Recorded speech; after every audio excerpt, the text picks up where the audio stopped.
So hello everyone, welcome to O2IS अकेडमी। मेरा नाम है कृतिका और मैं आपको हिमाचल प्रदेश के इकोनॉमिक सर्वे का एक हाईलाइट देने वाली हूँ।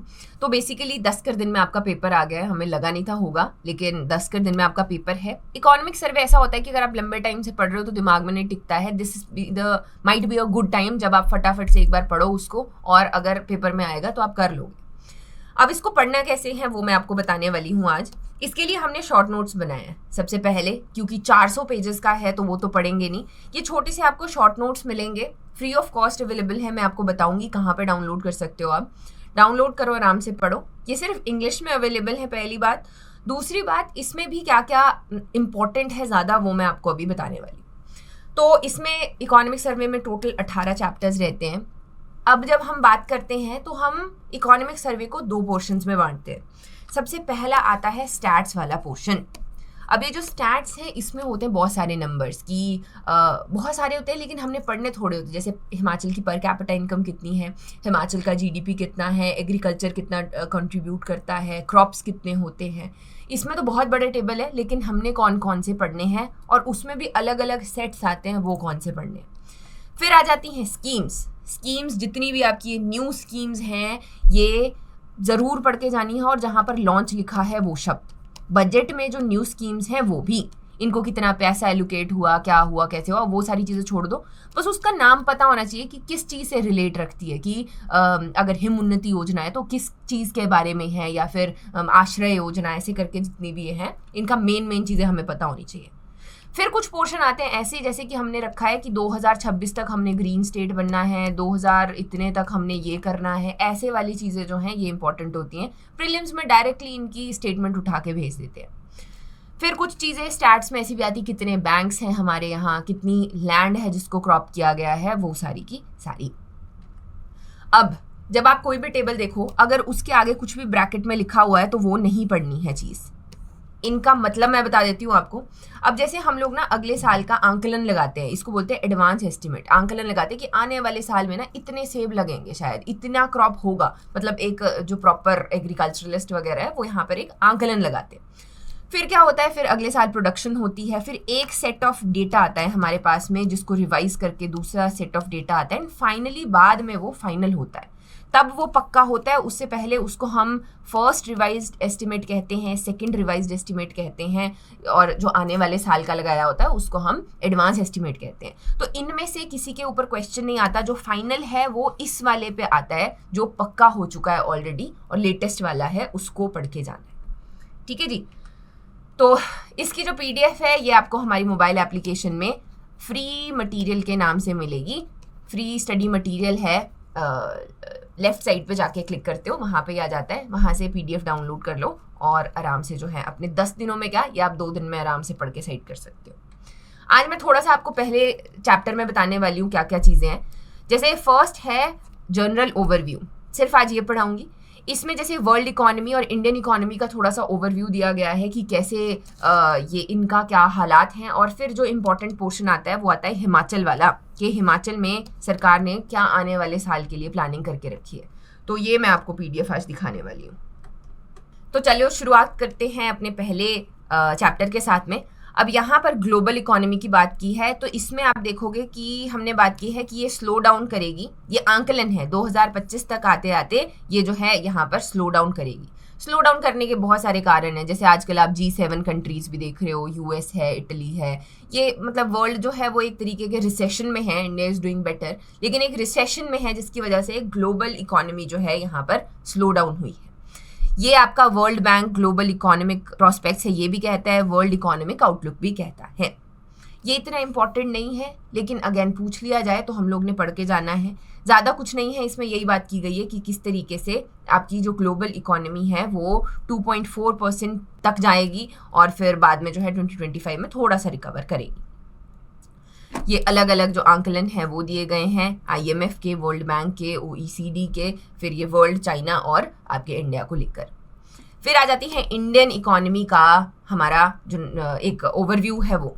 जैसे कि अभी अगर हम लोग इकोनॉमी की बात करते हैं, इंडियन GDP की, तो वो कितनी है, वो है आपकी 3.75 ट्रिलियन US डॉलर्स।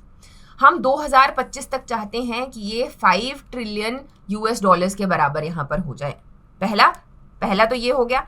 दूसरा हो गया कि हम चाहते हैं कि 2047 तक आते आते 2047 तक आते आते हम लोग जो हैं डेवलप्ड इकोनॉमिक स्टेटस यहाँ पर लें। होते हैं ना डेवलपिंग कंट्रीज, डेवलप्ड कंट्रीज, हम चाहते हैं कि हम डेवलप्ड कंट्रीज में यहाँ पर आ जाएं 2047 तक जाते जाते।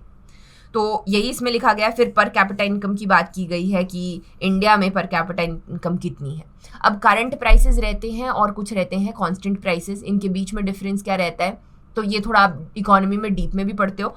बाकी करंट प्राइसेस का जो जीडीपी होता है इस पे जो रहता है उसको हम लोग बोलते हैं नॉमिनल, और जो कांस्टेंट प्राइस पे होता है उसको बोलते हैं रियल जीडीपी, यानी कि हम एक बेस ईयर को मान के उसके रेफरेंस में अपना जो ग्रोथ है उसको लेकर चलते हैं। ठीक है जी, तो ये आपका यहाँ पर है। नेक्स्ट आ गया हमारा इंडिया का सेक्टर वाइज। अभी हम लोग इंडिया ही पढ़ रहे हैं, हिमाचल में आए नहीं हम लोग। तो इंडिया का थोड़ा सा है कि जो आपका प्राइमरी सेक्टर है उसमें थोड़ा सा स्लो डाउन है, बाकी जो है सेकेंडरी सेक्टर है उसमें ग्रोथ है 7.9% का, और जो टर्शरी है उसमें भी थोड़ा स्लो डाउन है टू 7.7% इन 23 एंड 24 की हम लोग बात कर रहे हैं। ये अभी हमारे पास में एडवांस एस्टिमेट ही है। देन आ जाते हैं जीडीपी और जीवीए। अब जीडीपी क्या होता है, ये अगेन ये वो वाली चीज़ है जो मैं अब वाला टाइम नहीं है जिनको पढ़ने का, जीडीपी आपको पता है। जीवीए क्या होता है, तो जीवीए जो होता है वो होता है जीडीपी माइनस आपकी subsidies plus subsidies minus tax, तो इसको हम बोलते हैं ग्रॉस वैल्यू एडेड। तो ऐसे ही करके ये भी इंडिया का यहाँ पर पोर्शन दिया गया है, आप इसको पढ़ सकते हैं। लेकिन फिर आता है सबसे मोस्ट इंपॉर्टेंट चीज जो इसमें हिमाचल वाला पोर्शन है, वो है ये है हिमाचल का जी पोर्शन। अब देखो यहाँ पर बात की गई है हिमाचल के जीडीपी की, इसमें कितना आपका ये आपके प्राइमरी सेक्टर से आता है, सेकेंडरी सेक्टर से आता है और टर्शरी सेक्टर से आता है। प्राइमरी क्या होता है, प्राइमरी आती है एग्रीकल्चर और एलाइड सर्विसेज। अभी जैसे यहाँ पे जो लिखा है वो सिर्फ लिखा है एग्रीकल्चर के बारे में, एग्रीकल्चर का कंट्रीब्यूशन है, लेकिन प्राइमरी में और भी चीज़ें होती है। जैसे एलाइड में आ जाता है हॉर्टिकल्चर आता है, फिशरीज आता है, देन आपका और क्या आता है माइनिंग, क्वेरिंग, वो सारा का सारा आता है। तो टोटल जो है ये 13% के पास में हो जाता है प्राइमरी सेक्टर, लेकिन अगर सिर्फ एग्रीकल्चर की हम लोग बात करते हैं तो वो है 9.45%। यहीं पर ये कंपैरिजन भी किया गया है कि ये जब आपके एलपीजी नॉर्म शुरू हुए थे 1950-51 में, उस वक्त जैसे जो एग्रीकल्चर का पोर्शन था जीडीपी में वो 57% था, 57.9 58% था, तो इसमें डिक्लाइन देखा गया। फिर हम लोग सेकेंडरी सेक्टर की बात करते हैं जिसमें मैन्युफैक्चरिंग आ जाती है, हमारा इतना बड़ा इंडस्ट्रियल हब है, उसमें हमने क्या देखा है इंक्रीज। ये पहले था 9.4%, अभी अगर हम लोग देखें तो 41.97% है। तो ये आपके थोड़े इंपॉर्टेंट डेटा है। फिर आ गया जी सर्विसेज, और सर्विसेज जो है इसमें भी अगेन हम लोगों ने क्या देखा, एक्सपेंशन ही देखा है। ये 90s में क्या था, ये 19.8 था, फिर वहां से लेके अभी 44.08%। तो अगर हम लोग हिमाचल में बात करें जो सबसे बड़ा सेक्टर जो यहाँ पर जीडीपी में अपना कंट्रीब्यूशन देता है वो है टर्शरी सेक्टर। ठीक है, ये आपको याद करना पड़ेगा, स्टैट्स हैं ये। फिर आ गया हमारा gross state domestic product at current prices, current यानी कि नॉमिनल, और फिर ये आ गया आपका कांस्टेंट प्राइसेस पे। तो ये आपका है यहाँ पर है 1,91,728 करोड़, पूरे उसका है, पूरे इसका पूरे हमारे स्टेट का है। तो वो इतना है 22-23 के। ये है आपके final revised estimate, first revised estimate है ये, सेकंड रिवाइज्ड एस्टिमेट जो है वो भी इतना सही है आसपास, मतलब थोड़ा बहुत वेरी करता है, बट ये फाइनल नहीं आया अभी हमारे पास में। फिर आ जाते हैं, ये हमारा बेस ईयर है 2011-2012, और इसमें भी हमने ग्रोथ जो है वो देखी है। फिर आती है पर कैपिटा इनकम 2022 और 23 की अगर हम लोग देखें तो ये है 218,788। इसको ऐसे ही याद करना है। अगर वहाँ पे किसी पिछले, जैसे अभी पीजीटी का पेपर हुआ था उसमें उन्होंने पिछले सालों का पूछा हुआ है, या अगर सेंसस भी दिया है 2001 का पूछ लिया, 2011 का कि याद करके बैठे होंगे, ये सोचा होगा। बट अगर आपको नहीं आता है तो छोड़ देना है, गेस नहीं करना है, बिकॉज अगेन ये जो स्टैट्स वाले हैं इसमें आपको बहुत छोटे चेंजेस करते हैं वो, कि यहाँ पे 18 लिखा है तो यहाँ पे उन्होंने 20 कर दिया, उसके ऊपर जो है गलत कर दिया, उस बेसिस पे ना आए तो नहीं करना है। फिर आगे आपका इकोनॉमिक ग्रोथ फोरकास्ट है कि हमारी जो इकोनॉमी है वो 23-24 में 7% से बढ़ेगी। ये हमने एस्टिमेट लगाया था, लेकिन ये नहीं होगा। क्यों नहीं होगा? क्योंकि 2023 में हमने फ्लड्स देखे हिमाचल में, लेकिन एस्टिमेट जो है वो फ्लड्स ध्यान में नहीं रखे जाते ना, ऐसी कैलेमिटीज़ नहीं पता होता कि ऐसी होने वाली है।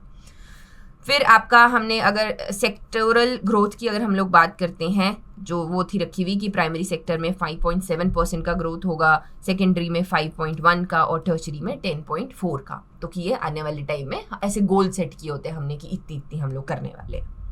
फिर आ जाती है फूड ग्रेन प्रोडक्शन और आपकी वेजिटेबल प्रोडक्शन। इन दोनों के ही जो एस्टिमेट हैं वो हमने ज़्यादा थे रखे हुए, एंटीसिपेट किए थे, लेकिन 2023 में हमने देखा फ्लड्स आए, जिसकी वजह से आपके बहुत सारी बिक्री जो है वो नहीं हुई है। फ्रूट्स हो या वेजिटेबल्स हो या ग्रेन हो, बहुत सारी चीज़ें खराब हुई। तो ये देखो यहाँ पर ये आगे हमारे जितना भी चीज़ें हमने पढ़ी है वो टैबुलर फॉर्म में, ठीक है। तो ये आपका जीडीपी आ गया इन करंट एंड कांस्टेंट प्राइस। फिर आ गया आपका food grain production, food grains यानी कि आपके मेज, राइस तो बहुत थोड़ा लगता है, वीट हो गया, वो सारे के सारे। तो वो ये है, ऐसा नहीं है कि पूछते नहीं, पिछले साल इसी के ऊपर था, ये 15.23 लाख टन जो है इसको लिखा गया था, तो ये आपका सही था वहाँ पे। वैसे ही फ्रूट प्रोडक्शन देखें तो 8.31 है। अभी जब हमारा 23-4 का आएगा तो उसमें हम लोग डिक्लाइन यहाँ पर देख सकते हैं। फिर वैसे इलेक्ट्रिसिटी जनरेटेड है 215 मिलियन यूनिट्स में, ये यहाँ पर दी गई। तो ऐसे वाले जितनी भी चीज़ें ऊपर पढ़ाई ये आपको टेबुलर फॉर्म में मिल जाएगी। अब आते हैं जिन्होंने ये सोचा है कि हमने ये स्टैट्स पढ़ने ही नहीं है, फिर आता है उनके लिए ये वाला पोर्शन। ये क्या है? जैसे कि मुख्यमंत्री सुख आश्रय योजना बजट में भी दी गई है और इकोनॉमिक सर्वे में भी दी गई है। बेसिकली सुख आश्रय योजना का मतलब है कि कुछ ऑर्फनेज जो आपके बच्चे हैं जो अनाथ हैं, उनको चिल्ड्रन ऑफ द स्टेट कहा जाएगा। चिल्ड्रन ऑफ द स्टेट का मतलब है कि वो राज्य के बच्चे कहलाएंगे और उनका जितनी भी एजुकेशन है वो राज्य उसका जो खर्चा है वो वहाँ पर उठाएगी। वैसे ही कुछ हमने गोल्स रखे हुए हैं, जैसे कि एनर्जी स्टेट बनाना है बाय March 31, 2026। इसमें ई व्हीकल पॉलिसी वो भी मैंने आपको पढ़ाई हुई है कि वो भी आई कैसे। हम लोग अभी हर जगह जो है लाइक ग्रीन वो रेवोल्यूशन काइंड, ग्रीन वैसा वाला नहीं, green revolution as an green technology को हम लोग यूज़ करना चाहते हैं कि रीन्यूएबल सोर्सेस को यहाँ पर यूज़ करेंगे। फिर आ गया आपका foundation stone laid in solar power plant in Pekhubela. ये मैंने सिर्फ इसलिए डाला है कि ये कहाँ पर है, तो ये आपका है ऊना में। नेक्स्ट आ जाते हैं जी हाँ आगे हम लोग डॉक्टर YS परमार विद्यार्थी ऋण योजना। ये किसके रिगार्डिंग है? तो ये लोन के रिगार्डिंग है कि स्टूडेंट्स को 20 लाख तक का लोन, एजुकेशन लोन जो है वो दिया जाएगा मात्र 1% के इंटरेस्ट रेट पे। तो ये है डॉक्टर YS परमार विद्यार्थी ऋण योजना। तो ये आपका है। यहीं पर हिम उन्नति योजना भी है। हिम उन्नति योजना में क्या होगा कि किस तरीके से हमने मिल्क, वेजिटेबल्स, फ्रूट्स और जो कैश क्रॉप्स लगाते हैं हम लोग, कैश क्रॉप्स हो गए, फ्रूट्स भी रहते हैं एज वेल एज जो ड्राई फ्रूट्स वगैरह लगाते हैं हम लोग, ऊपर पिस्ताशियो लगाया जाता है और वॉलनट लगाते हैं, अखरोट लगाते हैं, वो सारे के सारे कि कैसे उनका हमने प्रोडक्शन जो है वो बूस्ट करना है। फिर आ गया ट्राइबल एरिया डेवलपमेंट प्लान। ये क्या है कि हमारा जितना भी आउटले आता है उसका 9% जो है हम लोग ट्राइबल एरियाज को रखते हैं कि इनके ऊपर हम लोग लगाएंगे, इनकी एजुकेशन, इनकी कम्युनिटी जो है उसके वेलफेयर के ऊपर। इसी में आपका हिमाचल प्रदेश हिम गंगा योजना भी है। अब बेसिकली इनको पैसा दिया हुआ है इन स्कीम्स के, इसलिए ये न्यूज़ में है, पर इनके ऊपर पूछा जा सकता है। तो ये जैसे इसका नाम है हिम गंगा यानी कि ये आपके दूध के ऊपर बेस्ड है कि रूरल इकोनॉमी में कैसे जो फार्मर्स हैं उनको इससे ज़्यादा फ़ायदा हो सकता है। चिलिंग प्लांट्स जो हैं वो इनके लिए लगाए गए। फिर आ गया HP शिवा प्रोजेक्ट। ये मैं सालों साल से पढ़ा रही हूँ कि किस तरीके से जो ट्रॉपिकल एरियाज़ हैं, नीचे हमने एक एप्पल बेल्ट बना के रखी है कि अब बिलासपुर शिवालिक्स जो है वहाँ पर भी हमने कोई बेल्ट बनानी है, हम लोग अमरूद उगा सकते हैं, संतरे उगा सकते हैं, इस तरीके से वो वाली चीज़ें। यहाँ पर एक स्टेट इन्वेस्टमेंट ब्यूरो का भी मेंशन किया गया है। ये क्या करना चाहता है? ये जो सिंगल विंडो क्लियरेंस सिस्टम है हिमाचल में, क्या है कि अगर किसी को भी कोई परमिशन चाहिए तो उनको एक ही वेबसाइट बना के दी हुई है कि अगर आपने जैसे कोई भी कंपनी यहाँ पे खोलनी है तो आपको सारे के सारे सर्टिफिकेट जो हैं वहीं पे भरने पड़ेंगे, वहीं पे आपको सारी की सारी परमिशन मिलेगी। तो वो बड़ा टीडियस सा टास्क है और स्टेट्स के कंपैरिजन में अच्छा है, लेकिन उसको भी कि हमने अब नया अच्छा बनाना है तो स्टेट इन्वेस्टमेंट ब्यूरो ने ये यहाँ पर कहा है। फिर आती है राजीव गांधी स्वरोजगार स्टार्टअप योजना, जिसमें जितने भी एंटरप्रेन्योर्स हैं उनको यहाँ पर सब्सिडी दी जाएगी। तो इस तरीके से ये आपका पहला चैप्टर है और आज के लिए मैं इतना ही करूँगी, बाकी हम लोग डेली एक एक करते जाएंगे। अभी सिंस 10 ही दिन बचे हैं तो मैं जल्दी जल्दी से करवाऊंगी, और जितना मैं पढ़ा रही हूँ इकोनॉमिक सर्वे उतना काफ़ी है, क्योंकि इतना टाइम नहीं है कि आप उससे ज़्यादा आपका माइंड जो है होल्ड कर सके। आप अपना जीएस भी कर रहे होंगे, रिवाइज हिमाचल जीके भी कर रहे होंगे, तो इतना सा काफ़ी रहेगा। I wish you all the very best. कोई भी प्रॉब्लम आए तो आप ये वाले नंबर्स में से किसी पे भी कॉल कर सकते हो, या फिर आप O2IAS अकेडमी का कोई भी नंबर सर्च कर लेना, कुछ भी रहेगा तो let me know. And all the very best, अच्छे से पढ़िए।